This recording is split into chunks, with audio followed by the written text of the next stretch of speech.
Hello, everyone. I am Dominic, and welcome to the Thrills and Chills Season 1 finale. I genuinely cannot believe that it has been this long already since we began, but yeah, we're here already. We're at the end because it's the end of the semester.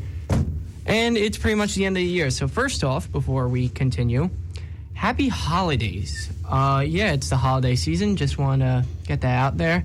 And I have a few little announcements before we dive into today's season finale, which today we're not covering one coaster. We're covering 25. I'll explain more in a little bit, but I had a few little announcements to make. So in the coming month, in January, I will be making a trip. Now, this is not confirming this. However, I might make vlogs for my YouTube channel, which is Thrills and Chills, same name, and all that. But yeah, I might make vlogs. Now, again, I'm not saying I'm going to, but there's a possibility, and I'm open to doing it, depending on how the trip goes. Next, though, is your little early Christmas present to the people that listen to this. I've heard your cries of desperate agony for archives of the show, and I am happy to announce that those will be coming soon. On Christmas Day, every single episode of Season 1 will be uploaded to my YouTube channel. So stay tuned for that. Again, if you want to subscribe, it's just Thrills and Chills. Go into YouTube, subscribe there, and just punch in the details there. You can find it there. And on Christmas Day, you'll have your Christmas present, which is all 8 of the Season 1 episodes that we did here. And, yeah, without further ado, let's get into our finale, which is, well, it's my top 25 favorite roller coasters of all time. Oh, boy. Oh, boy. Now, the reason I wanted to do this mainly is because with the year coming to an end, and I'm not going to be riding any more coasters this year, the earliest I'm going to get on another coaster is next month, so January. But, so I went through the entire list of the 216 coasters I've ridden, and I compiled the top 25. So that is, if we go to Google, that is pretty much the top 11% of my coasters. So these are amazing rides. Every single one of these rides is amazing. And I would just want to say before we continue, this list is my personal preference. There's no science to ranking roller coasters. If you get mad at me, that's your fault because it's my list. I just want to put that out there. And without further ado, let's go to Valencia, California for number 25, which is Twisted Colossus at Six Flags Magic Mountain.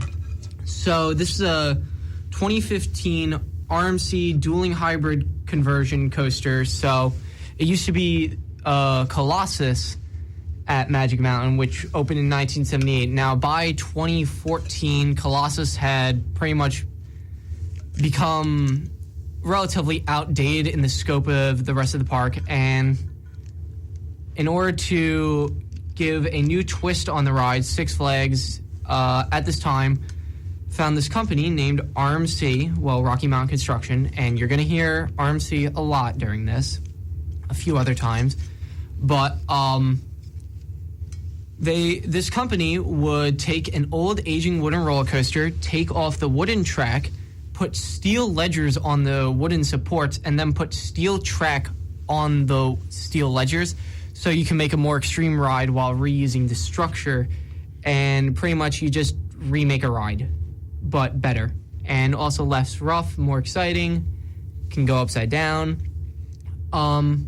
So Six Flags closed Colossus in I believe it was either July or August of 2014. And, they closed it in July, and then it accidentally caught on fire, the top half of it. Yeah, that happened, but we're not going to stick with that. But that happened, and then in August they announced Twisted Colossus, which would be a RMC dueling hybrid coaster. Now, for the actual ride, it's pretty much 2 rides in one. You have a standard, so you dispatch from the station, you have a little warm-up section where you have these little tiny hills. They don't really have airtime. They're just kind of like speed bumps.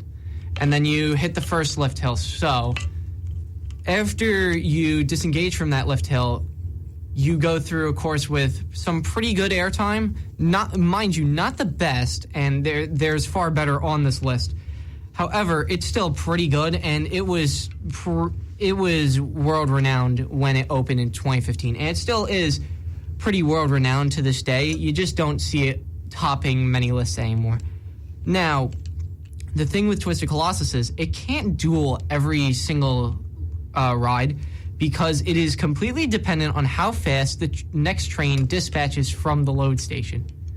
There's no breaks before the second lift hill, which, in my opinion, also, the second lift hill completely kills the momentum of the ride. So you're hauling through the ride, and then you just hit the first set of brakes, and then go up this slow lift hill, and it's like, what are we doing here? Like, I get that they had to do that for the ride to essentially, because it's 2 tracks in one. So there's a blue side and there's a green side. So you first navigate the blue side, and then you switch to the green side once you hit that set of brakes, and it's pretty much you waited in line for 2 rides in one. But the momentum just completely dies at the second lift hill, which is one of my main problems with the ride, along with the trains not being super comfortable. I'm not a fan of the RMC restraints, which are a lap bar and shin guard combo, and they hurt my shins quite a bit.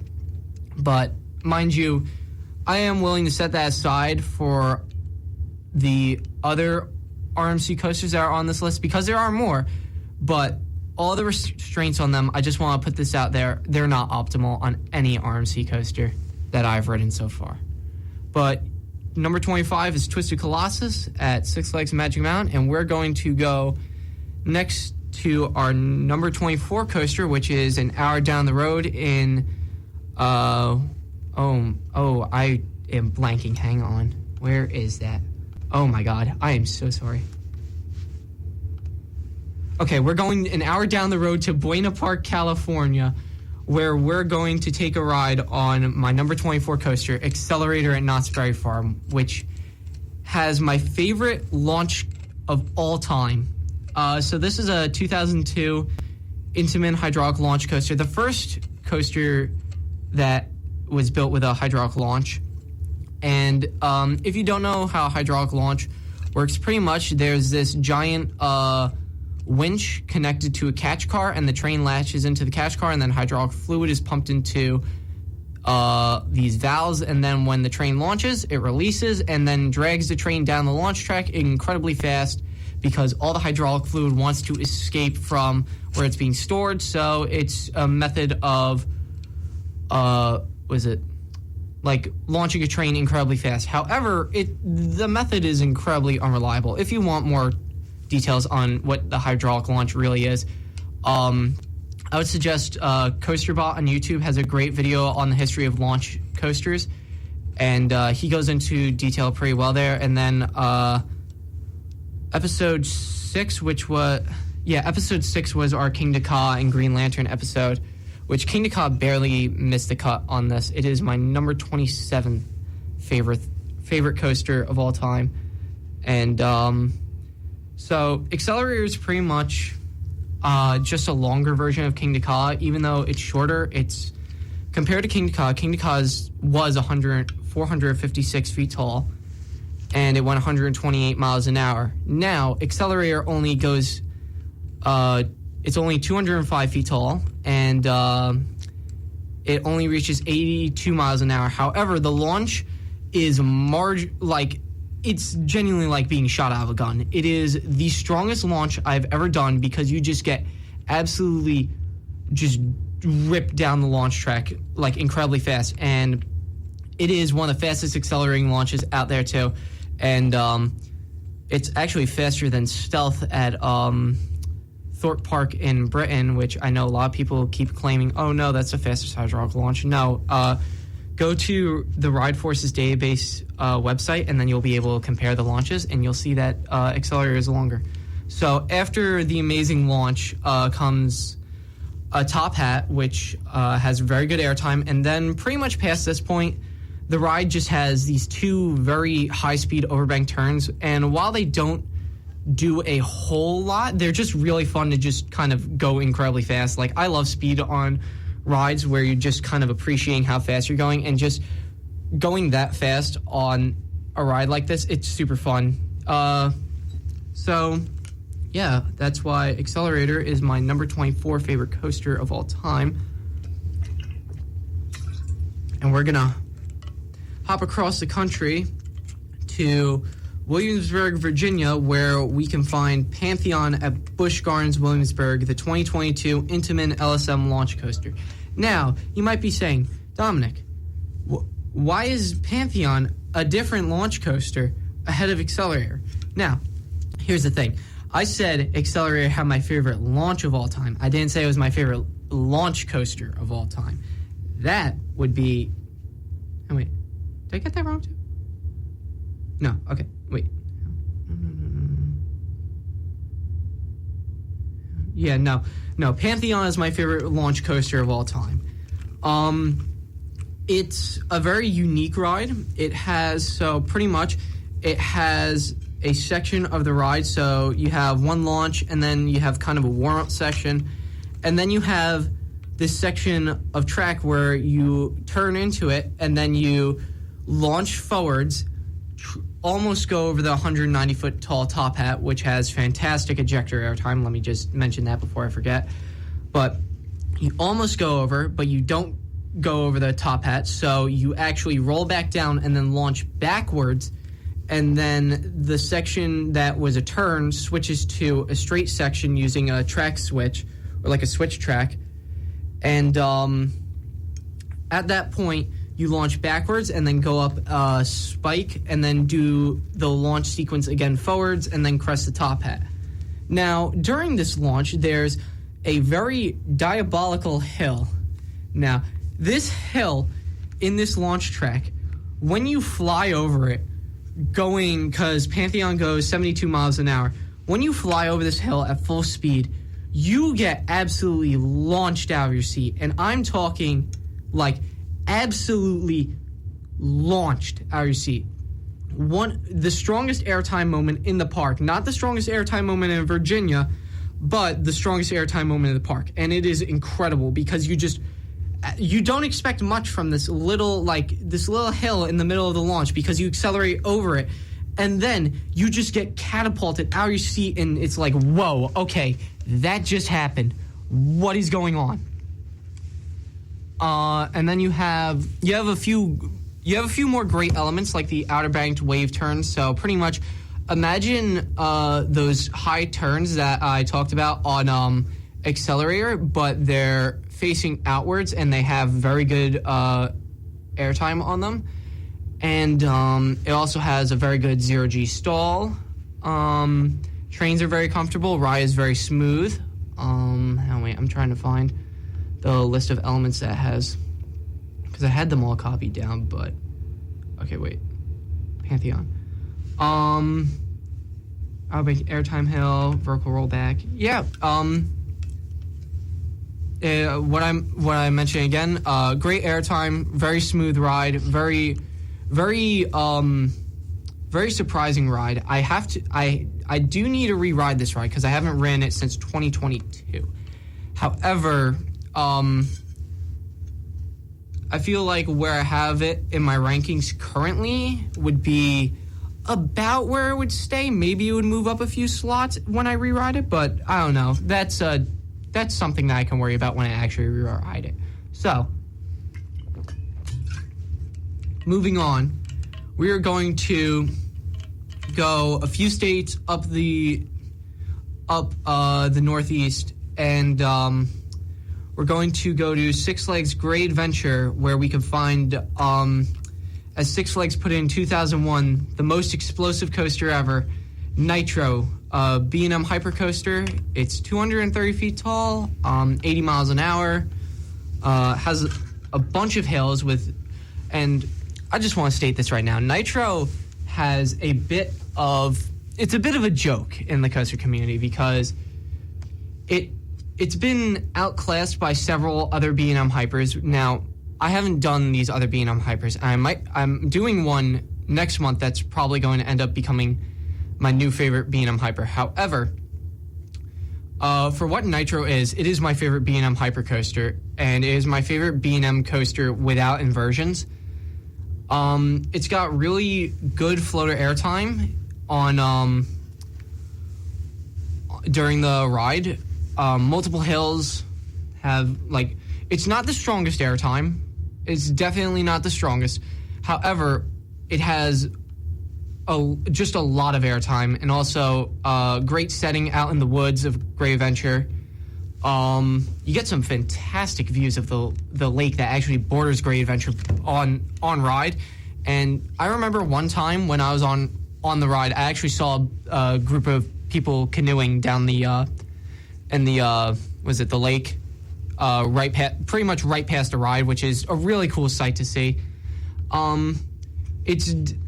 It definitely could use a new coat of paint. However, it's smooth, it's fun, it's fast, great airtime, very long ride too. It's over a mile of track, 5,394 feet of track, and it's just a ride that I really personally enjoy. Like, I get that it's definitely one of the earlier B&M Hypers, but for what it is, it's a very good ride, and, I just really enjoy it. So, moving on to number 21, we're going to go back to Six Flags Magic Mountain, where we can find the 1991 Aerodynamics Mega Looper coaster, Viper. This ride is intense. It is one of the most intense coasters out there, just period. 7 inversions, and with Aero, when they designed Viper and a lot of their rides in the early 1990s, they would just reuse the same standard size inversions from their smaller looping coasters, something like Corkscrew at Silverwood. So the corkscrews on Silverwood were designed for a ride in 1972. No, wait. 1975. Yeah, 1975. But Aero pretty much would just reuse the exact design specifications for that corkscrew with their bigger looping coasters. So this is the same model as Shockwave at Six Flags Great America, which closed in 2001. Yeah, 2001. And then Great American Scream Machine at Six Flags Great Adventure, which closed in 2010. And I'm very happy that Viper is still around because it's an amazing ride. It's the 7 inversions on the ride are it's pretty much 2 completely different halves of the ride. The first 3 inversions, or like the first half, are just pummel you with positive G's and just some of the most intense loops just out there. Really great sense of speed. And then you hit the mid-course brake run and you slow way down. However, that really honestly works to this ride's advantage at this point, because you navigate a bat wing, which is a half corkscrew up into a half loop down, and then a half loop up into a half corkscrew down. And you just get really good hang time throughout the entire bat wing. And then you have 2 corkscrews, which have great hang time. And I'm happy that Viper's still around. And while it's getting old, and it's definitely janky, it's definitely bumpy, but I find that I can tolerate very rough rides if they have very good. Something in return. So, like, if a ride's just going to beat me up and it's like just it doesn't do much, it's like, oh, well, that's not fun. But if it's like Viper and it's going to jostle you around and stuff, but it has some of the best positive G's on any coaster, I enjoy Viper. That's all I need to say. I very much enjoy Viper, even though it's on the rougher side.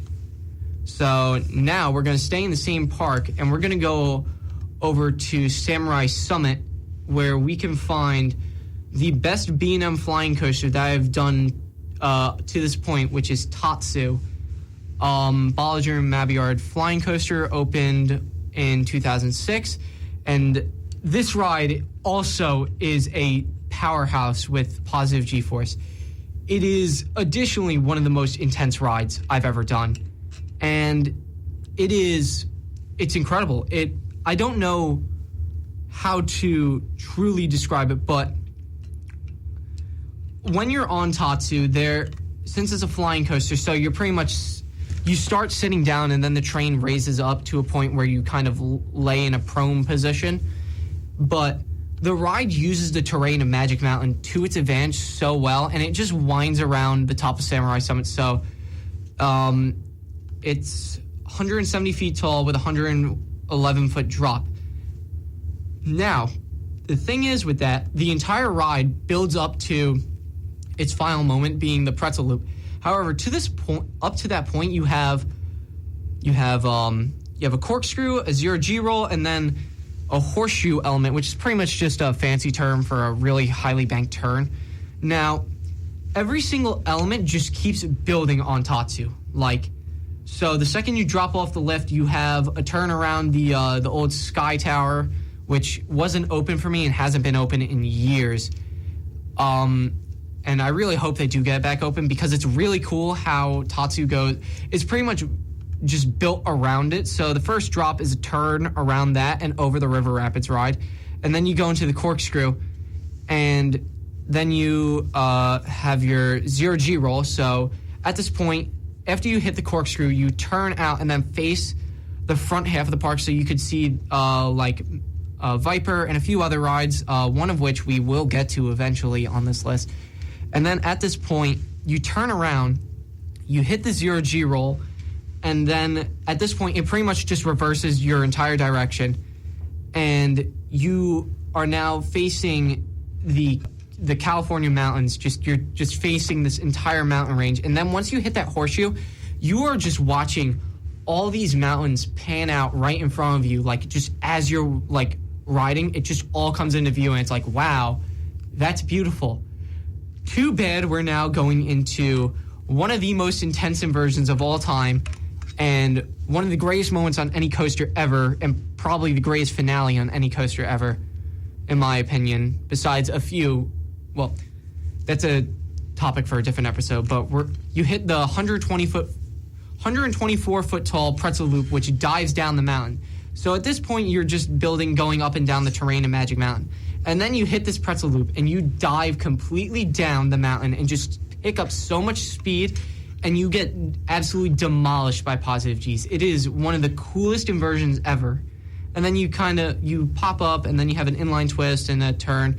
And at this point, you kind of circle around the entry plaza and stuff, high above it. So you get a really cool panoramic entrance view. So you just kind of turn around and see the entire entrance and parking lot and all the coasters in the park pretty much at that point. And then you hit the brakes, which it's definitely a ride that's on the shorter side.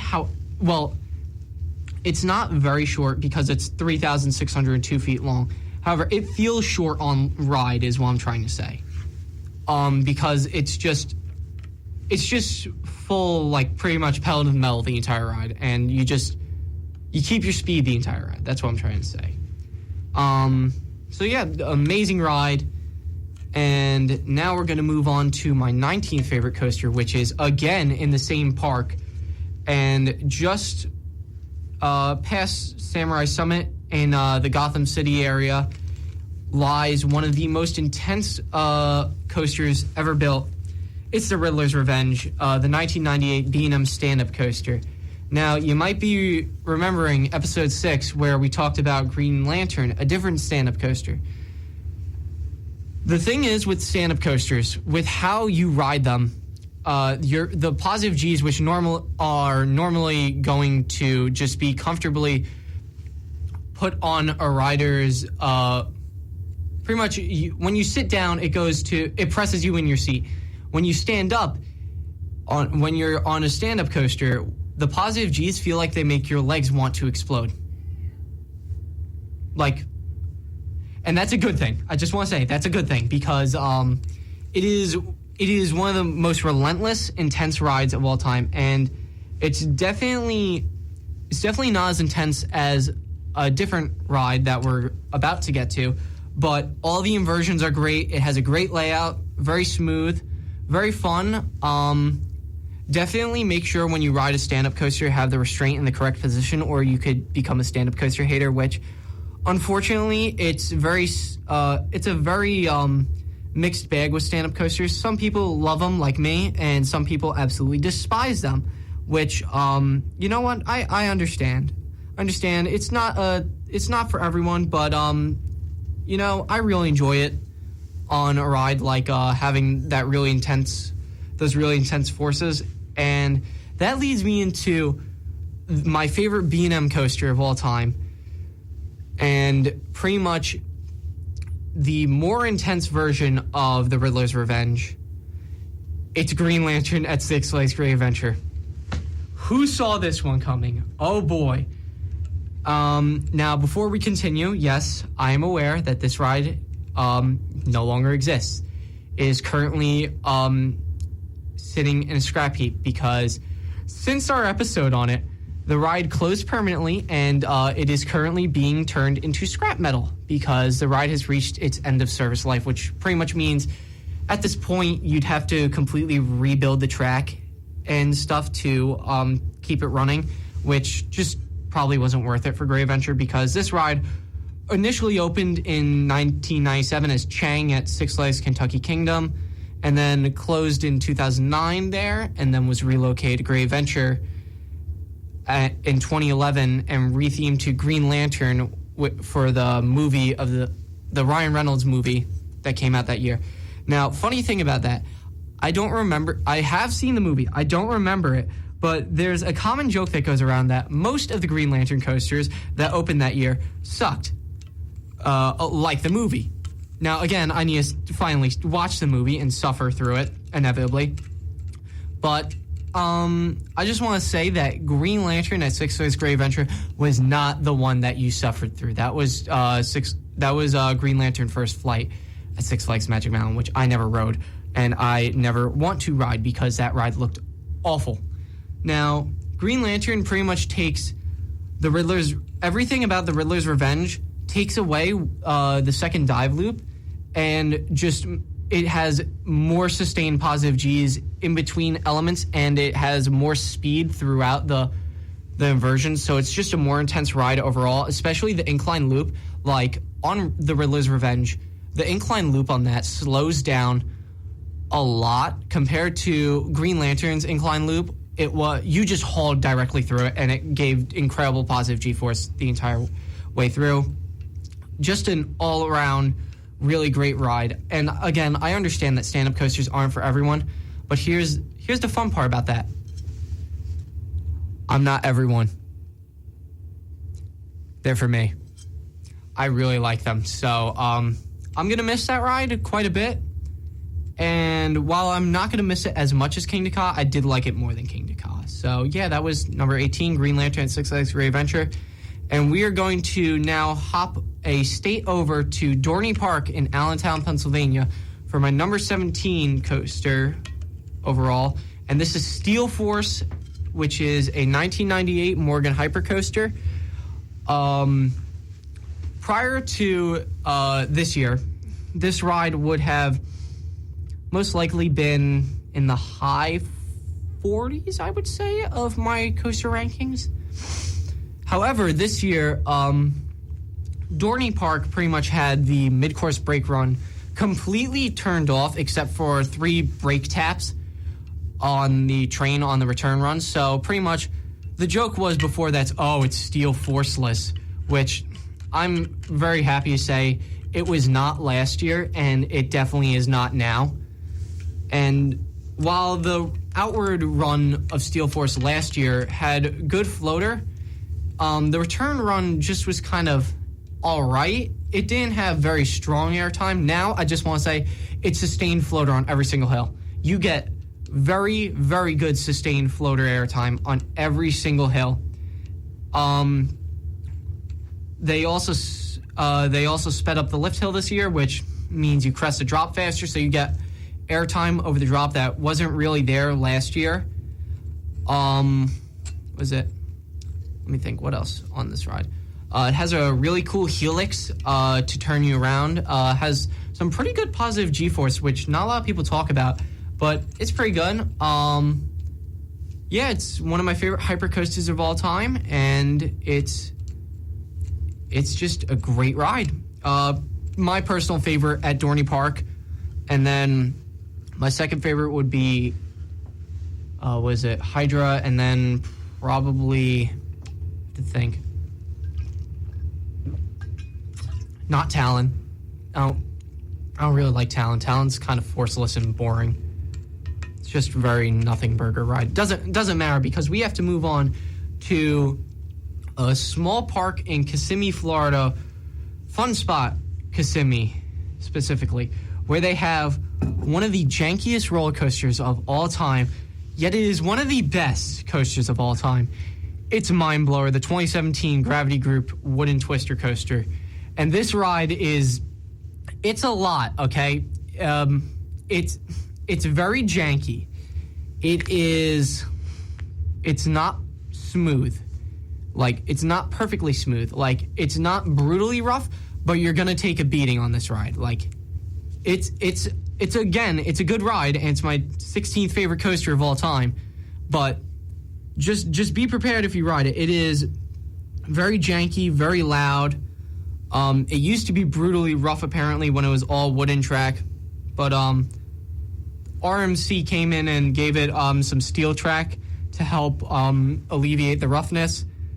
But it's one of my favorite wooden coasters because it has just a really dynamic layout. It has a lot of great airtime pops just throughout the ride, and also it's the only wooden coaster that I've ridden that has an inversion. So there are other wooden coasters that have inversions, like Outlaw Run at Silver Dollar City, Wildfire at Kolmarden Zoo in Sweden, Goliath at Six Flags Over Georgia. I meant not Georgia, Six Flags Great America. But this is a completely different track system where those use a special style of wooden track. This is just straight up wooden track, and is one of the most unique inversions out there. It's just a very, very graceful floating throughout the roll, and then you just dive into this this very twisted course, which has very abrupt pops of airtime, very abrupt and strong pops of airtime, and it's a really good ride overall. It blew me away because I went in expecting to absolutely despise this ride, but I got off and I was like, wow, that's really good. That's really, really good. Now, we're going to move on to the best coaster in Florida that I've ridden to this point, which is at Busch Gardens, Tampa Bay. It is, in my opinion, probably, well, I don't even need to say that. It's number 15, Iron Gwazi, the RMC Hyper Hybrid Coaster, and I know what you might be thinking. What is wrong with you? Why is Iron Gwazi so low? I'm just not, while it's a great ride and it's one of my favorite coasters, it severely feels like it's lacking more than one standout element. And my favorite element on the ride is the wave turn over the station, which has a really strong sideways pop of ejector airtime.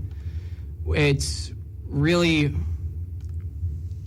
it's a really unique sensation to be popped out of your seat going that fast on the ride. And this ride has a great sense of speed, but it just pretty much every element besides that wave turn over the station just doesn't really do all that much for me. I find that it doesn't really have the strongest positive G-forces.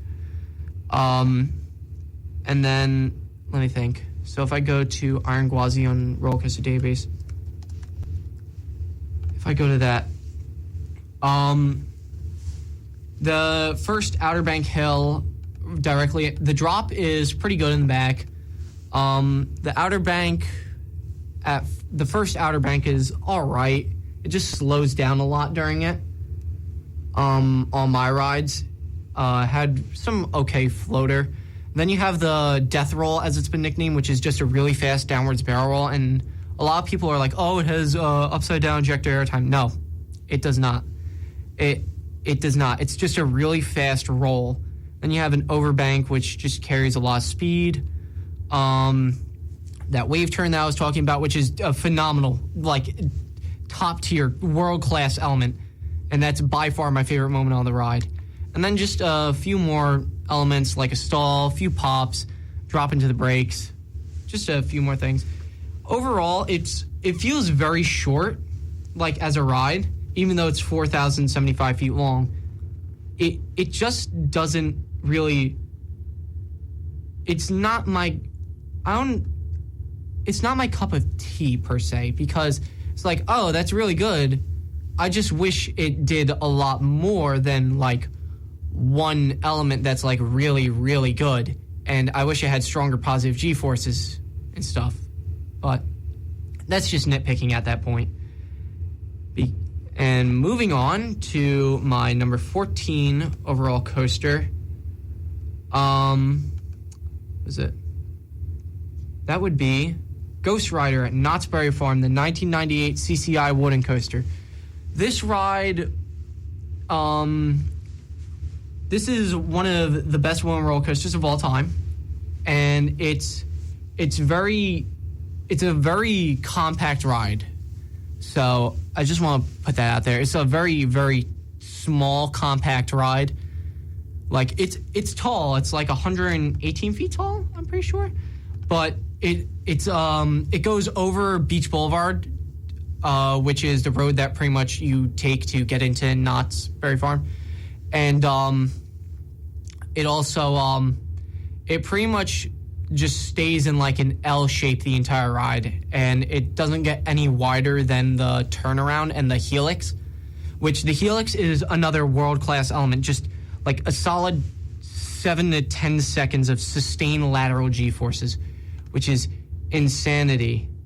Like, just pure insanity, because you are absolutely into the side of the train once you hit this helix, because you just get plastered to the side with all this G-force, and it's a really amazing moment. Another amazing moment is the drop off the mid-course brake run in the back row, aka the drop, just the drop, period, because of how abrupt and strong it is. It is incredible, that drop. One of just the best, like, drops off a mid-course brake run. That's a really specific thing. I don't know what I'm trying to say here, but it's a great ride. You should go ride it. But one thing, though, if anyone from Knott's Berry Farm is listening, run 3 trains, please. Please, I beg you. Just run 3. Run 3 trains. Make the line not 3.5 hours every day. And we are going to move on to... Oh, that's my Apple Watch. Sorry about that. But we're moving on to my 13th favorite coaster, which is Thunderhead at Dollywood, the 2004 GCI wooden twister coaster. And this is one of the fastest paced rides of all time. It's just, from the drop to the brakes, you just absolutely haul the entire ride. And it has great airtime moments. Oh my God, excuse me. Sorry about that. Great airtime moments, great sense of speed, and GCI coasters are not very fast. I just want to state that, because Thunderhead, if I look up Thunderhead only goes 53 miles an hour, yet it feels so much faster than that on ride. It is unbelievable. because of how much speed you just carry through the entire ride. And it's one of the best wooden roller coasters out there. It's a really smooth ride, really complete ride, really just an all-around great ride. Now, I just want to state before we continue, no, you're not going to see Lightning Rod on this list because it was closed for me. All 4 days that I was at Dollywood, it was closed. And then the day after we left, it reopened, which is unfortunate. But even then, Thunderhead now compared to Lightning Rod with chain lift, it looks leagues better.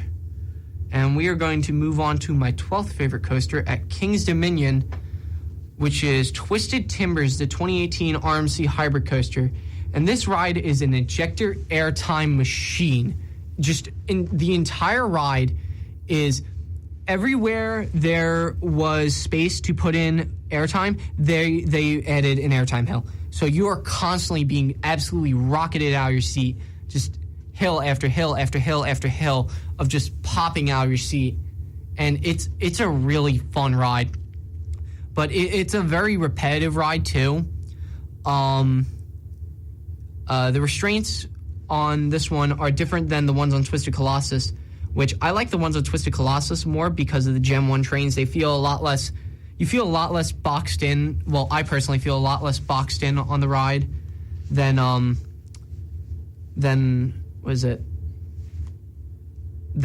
like, Twisted Timbers and Iron Gwazi, which uses...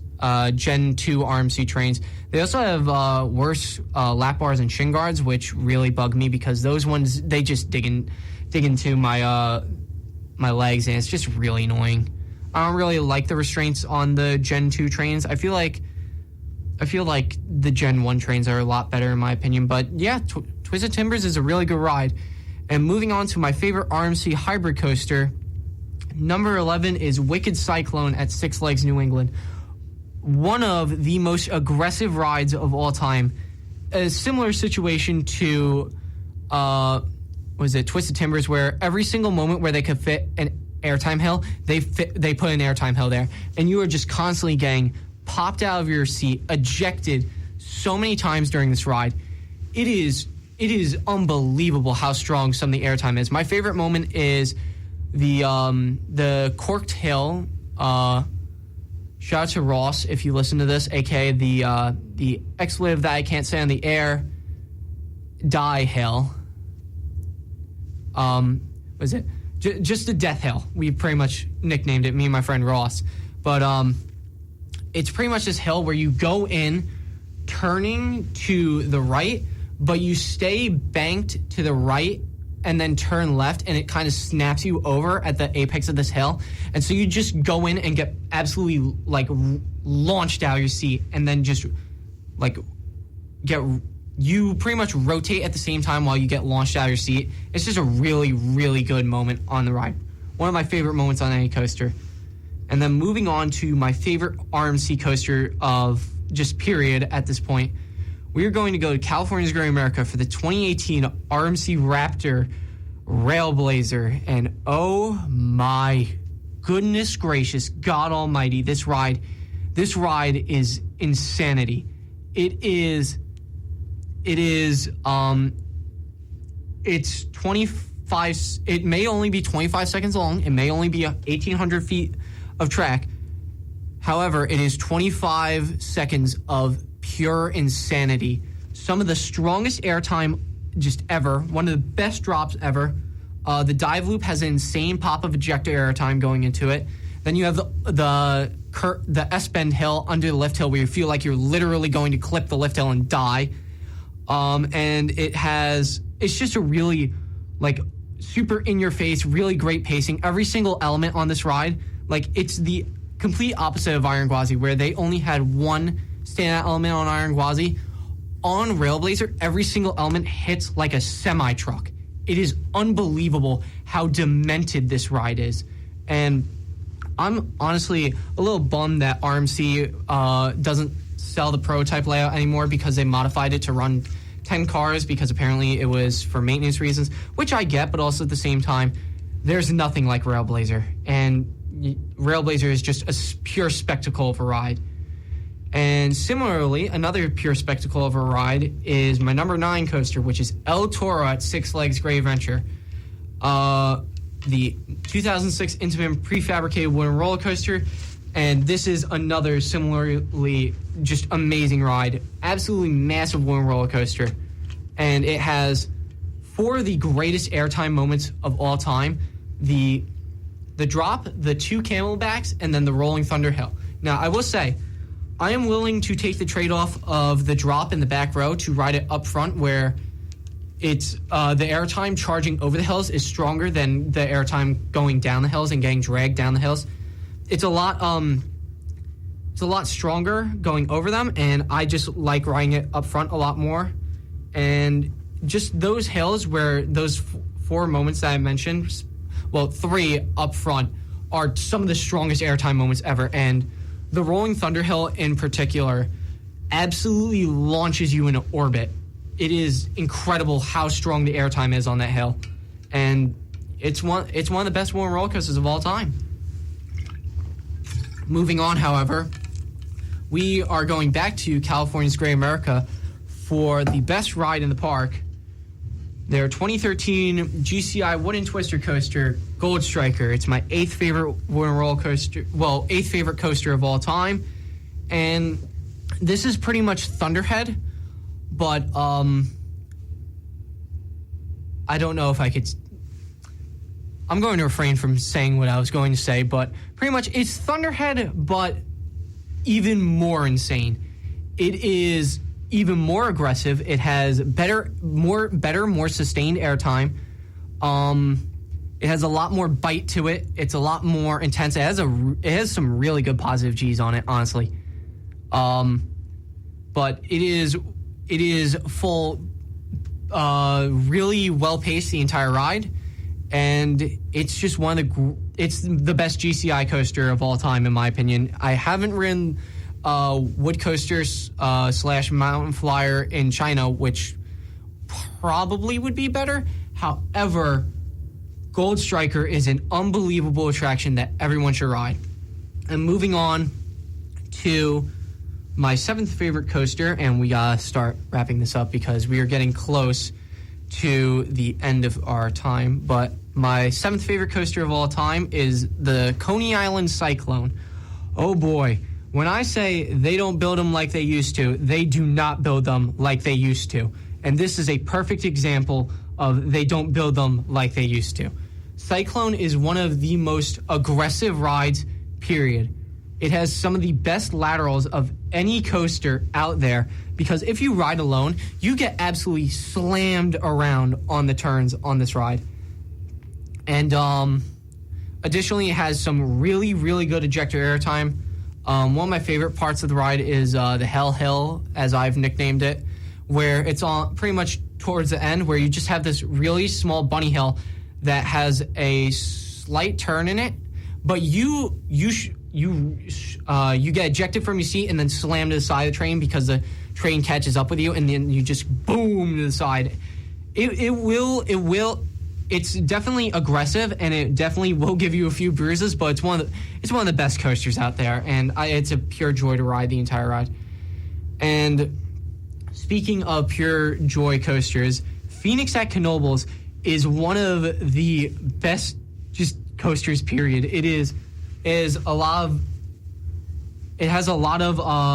airtime pops, and the trains really make this ride because it only has what we commonly refer to as a buzz bar, which is it's a lap bar like a foot above your lap, and you don't have a seatbelt, you don't have anything.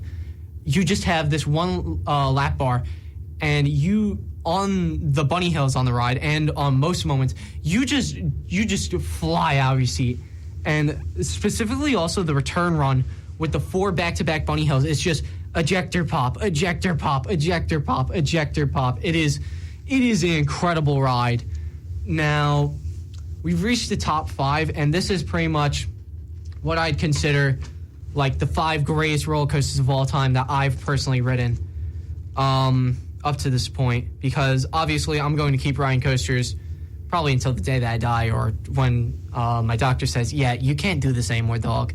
So we're going to go to Six Flags New England for the 2000 Intamin Mega Coaster, which is the model name, but it's a hyper coaster.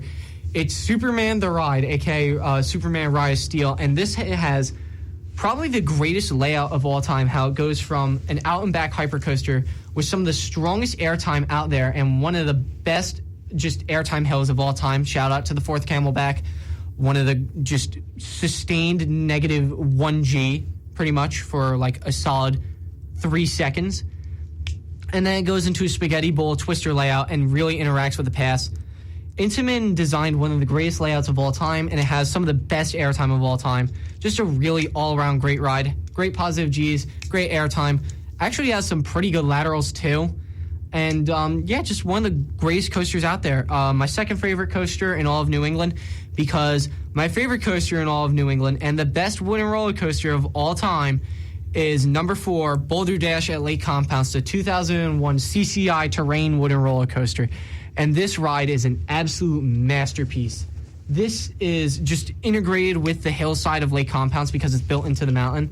It is absolutely perfect how it goes up and down the hills, and it has is really good airtime, really beautiful setting, and really good laterals too. It's just a complete package, and it's by far my favorite wooden roller coaster of all time. And it is the 2024 Thrills and Chills Best Wooden Coaster Award recipient, which I'll put up a post on Instagram later.